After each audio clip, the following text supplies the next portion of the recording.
In the ancient world, few empires wielded power like Rome. It was a civilization built upon conquest, discipline, and the art of control. To maintain such order, fear was as essential as the sword. Among its tools of dominance, none inspired more dread than crucifixion. A punishment designed not merely to kill, but to humiliate, break, and display the empire's authority. Before Rome perfected it, crucifixion had roots in the East. The Persians, Carthaginians, and even the Greeks had practiced similar executions. But where others used it sparingly, Rome transformed it into a public theater of agony. It became not just punishment, but propaganda, a warning to all who dared defy the empire's rule. The practice arrived in Rome around the 3rd century BCE, during a time of territorial expansion and political unrest. As Rome absorbed foreign customs and enemies, it also absorbed their methods of discipline. Crucifixion quickly became the ultimate deterrent for rebellion, desertion, and insurrection. Unlike decapitation, which was swift and granted to Roman citizens, crucifixion was reserved for slaves, foreigners, and the lowest of criminals. To die on the cross was not merely to perish, but to be erased, stripped of dignity, identity, and any hope of remembrance. It was in every sense a social death before the physical one. The Romans understood spectacle. Executions were public affairs held on hillsides, city gates, and busy roads. The goal was to make every passerby witness the empire's mercy toward the obedient and its mercilessness toward the disobedient. The Via Appia, the great road leading to Rome, would one day be lined with crosses after the slave revolt led by Spartacus, a sight so terrifying that no one dared revolt again for generations. To the Romans, justice was intertwined with order. Crucifixion embodied both. It began as a punishment for pirates and slaves, but evolved into a political weapon. Governors and generals used it to display their loyalty to Rome and crush dissent before it spread. It was not enough for enemies to die. They had to die slowly, visibly, and shamefully. In the provinces, the cross became a symbol of absolute submission. Roman officials used it against bandits, rebels, and anyone who challenged taxation or imperial law. Even minor crimes could lead to crucifixion if they were perceived as threats to authority. The punishment's horror lay in its unpredictability. Anyone could end up on the cross if they angered the wrong person. Archaeological findings tell part of the story. Wooden crosses rarely survived, but bones bearing nail marks have been unearthed from ancient tombs.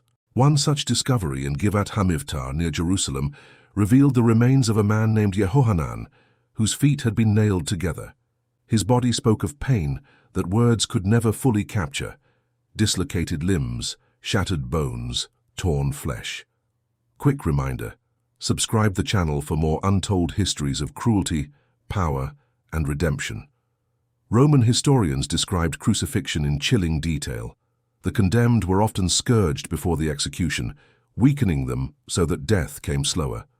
They carried their own crossbeams through jeering crowds, a ritual of humiliation that marked the beginning of their final journey. At the place of execution, the condemned were stripped naked and affixed to the wood, sometimes with ropes, sometimes with nails driven through the wrists and feet.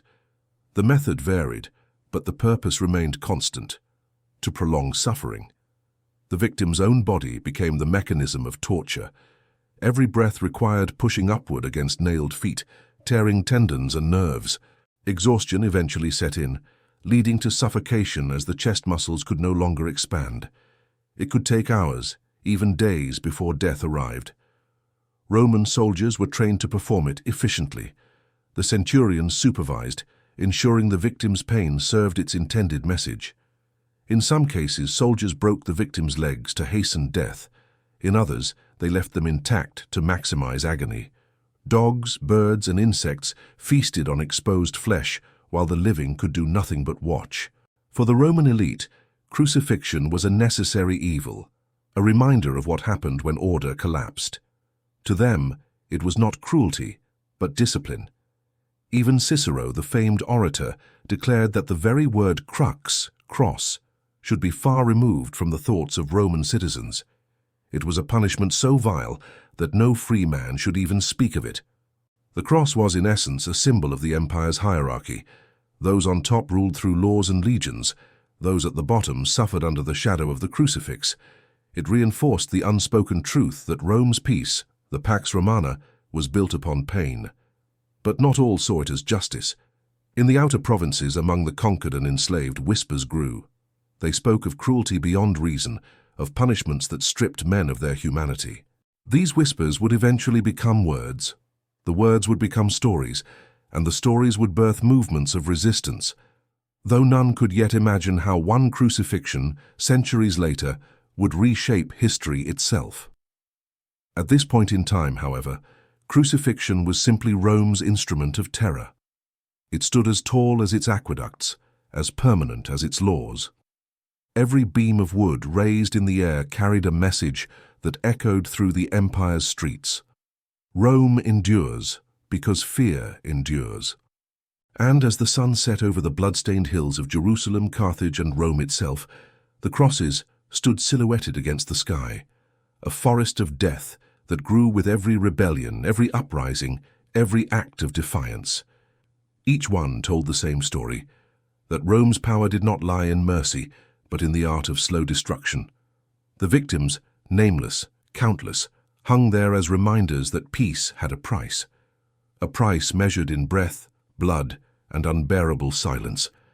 And for centuries the world accepted that silence. The day of crucifixion began long before the victim reached the cross. It began with the scourging, a punishment so brutal that some never survived it. Roman soldiers wielded the flagrum, a whip made of leather thongs embedded with metal and bone. Each strike tore flesh, ripping open muscles and veins. The condemned was reduced to a trembling, bleeding figure, barely able to stand. This was not mercy, it was preparation. The body had to be weakened, broken enough to make the suffering last. The condemned were then forced to carry the patibulum, the heavy horizontal beam of the cross, through crowded streets. The beam could weigh over 70 pounds. Crowds gathered to mock, spit, and hurl insults. Soldiers beat the condemned along the way, ensuring they kept moving.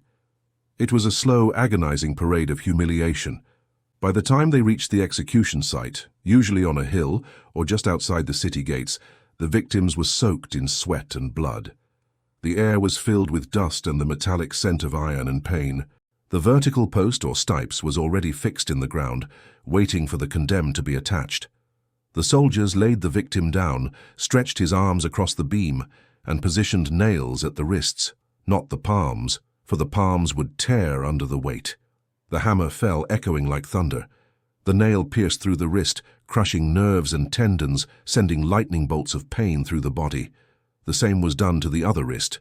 Then the beam was hoisted up and fixed onto the vertical post. The feet were twisted sideways and nailed either together or separately into the wood. Each movement caused fresh waves of agony. Once raised, the true torment began. The body sagged, forcing the chest into a position where it was nearly impossible to breathe. To take a single breath, the condemned had to push upward against the nails in his feet and pull with his arms, scraping his torn back against the rough wood. Every breath was a battle between the will to live and the desire for it all to end. The Romans timed it perfectly, long enough to make the spectacle worthwhile, short enough to keep the public's attention. The victims would hang for hours, sometimes days, until exhaustion, dehydration, and shock claimed them. The midday sun scorched the skin. The night brought biting cold. Birds landed on the cross, pecking at open wounds. Flies gathered around dried blood. There was no escape from the body's betrayal. Spectators came to watch as if attending a festival. Vendors sold food nearby. Children pointed. Soldiers gambled for the victims' clothes. The Romans wanted people to see that this was justice, that defiance against the empire always ended here, on a wooden cross under the unflinching gaze of the law. Some were crucified in grotesque positions, upside down, sideways, or impaled through the chest. The method varied depending on the executioner's whim or the crime's severity. There were records of entire groups crucified together, hundreds of slaves, rebels, or prisoners of war lined up on roads stretching for miles. The message was unmistakable. Rome crushed rebellion not just with armies, but with terror carved into the landscape. Death by crucifixion came in many forms: asphyxiation, heart failure, or sheer exhaustion. The victim's diaphragm weakened, the lungs filled with fluid, the heart strained under the pressure. Sometimes soldiers broke the legs of those who lingered too long, preventing them from pushing up to breathe. It was called crucifixion, and it turned slow suffocation into a swift collapse. The soldiers, bored and hardened by routine, found amusement in cruelty.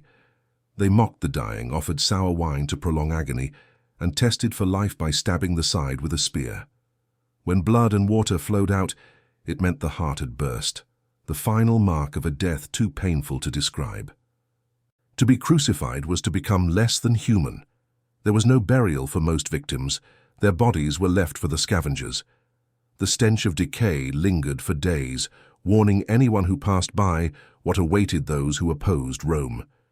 The crosses became part of the horizon, wooden monuments of terror and authority. Slaves feared it above all else. Their entire lives were governed by the threat of the cross. To steal, to flee, to defy one's master, any of these acts could end in crucifixion. In the slave revolt of Spartacus, over 6,000 men were crucified along the Appian Way. Each cross stood 100 yards apart, stretching from Capua to Rome. The road became a river of death, a cruel message that flowed straight into the heart of the empire. Even Roman historians, often indifferent to cruelty, described crucifixion with horror.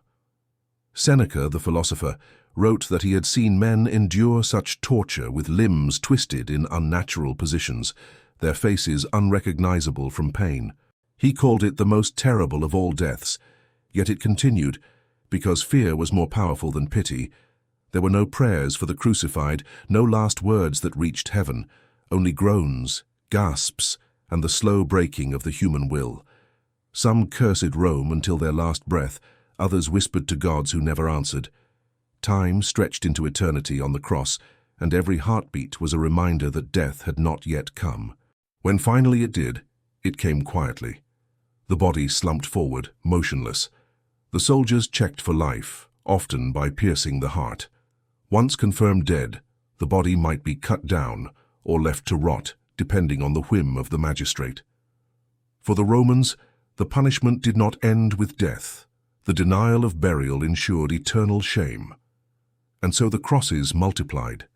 From Jerusalem to Carthage, from Gaul to Britannia, they stood as silent sentinels of suffering.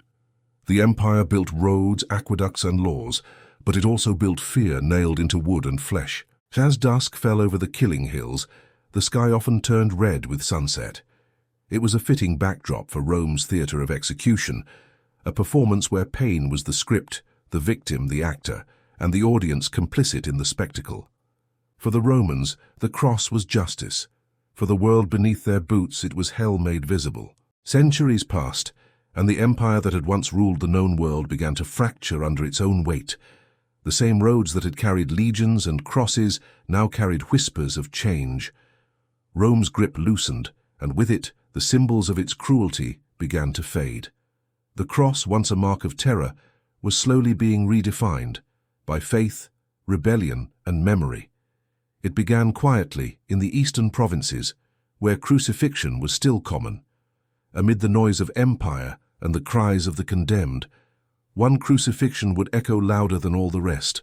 In a province called Judea, a man named Jesus of Nazareth was executed by order of Roman authority. To the Romans it was routine, another agitator silenced, but to his followers it became a moment that would transform the world's perception of the cross forever.